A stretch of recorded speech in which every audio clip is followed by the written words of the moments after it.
ayun nga mga ka-outfit, may panibagong outfit na naman natin gagawin. Yung Street Fighter sa ML, yun kay Chu at kay Pakito. At bagong lahat, tatawagin ko muna si Kuya Robert. Kuya Robert, Uy! Ano? may gagawin tayong outfit, yung Street Fighter nila Chu at Pakito. Yeah, yung bagong labas na ano ba, skin yung nasa ML, yung Oo. Street Fighter. Yeah, bago ang lahat. Gagawin ko pala doon ay si Pakito. At ako naman si Chu, Yeah, so ako pala si Robert Palma. at ako naman si JM Cafe. Kung mas kilala kami bilang Outfit Check. So tara at gawin na natin yung Street Fighter.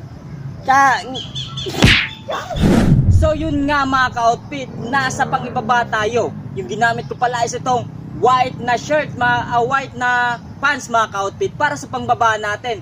Kitang-kita nyo naman doon si Pakito is naka-white pants siya para komportable ka talaga sumuntok sa kalaban at higit sa lahat, makakasavage ka nun at makakamenyak ka. Kapag mayroon kang ganito, gamitin mo na. So ayun nga mga ka-outfit, ginamit ko nga pala na red nga na pants. Kaya itong ginamit ko, tignan nyo naman yung kay Chu, na color red yung suit niya. Lahat.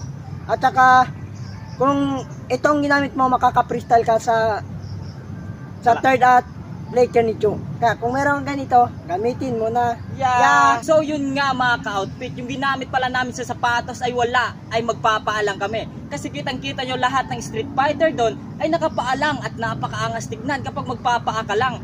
Lalong-lalo na kapag sumuntok si Pakito tapos nakapaalang, di ba napakaangas? Kasi tignan nyo naman yung buhangin, di ba? Nakaka-attract talaga at yung paa niya sobrang laki. Walang makasya na sapatos. Kapag meron kang paa, gamitin mo na. Yeah! At saka tignan nyo naman yung kay Chu, yung sisipain nyo yung kontra. Yeah. I-jab mo yan na. Yeah. Tulog ang kontra, boy. Yeah. Yeah. Kapag meron kang paa, Gamitin gamitin mo na. Yung Yeah. paa mo, boy. So yun nga mga ka-outfit, nasa pangitaas na tayo. Yung ginamit ko pala para sa pangitaas ay itong white na sanina damit mga ka-outfit. White na damit mga ka-outfit. Yeah, kumbaga napakaangas nito. Martial art ka talaga na tawagin kapag ginamit mo to. At higit sa lahat, kapag susuntok ka sa kalaban, ay ewan ko na rin talaga, matutulog talaga yung kalaban kapag Pakito user yung gagamitin mo. At higit sa lahat, kapag lahat ng Pakito user dyan, magsuot na kayo ng ganito para mamangha yung mga followers nyo.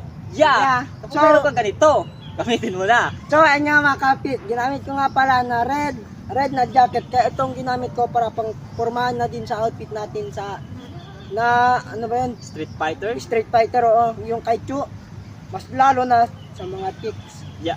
At saka kung meron kang ganito, gamitin mo na. You know. So yun nga mga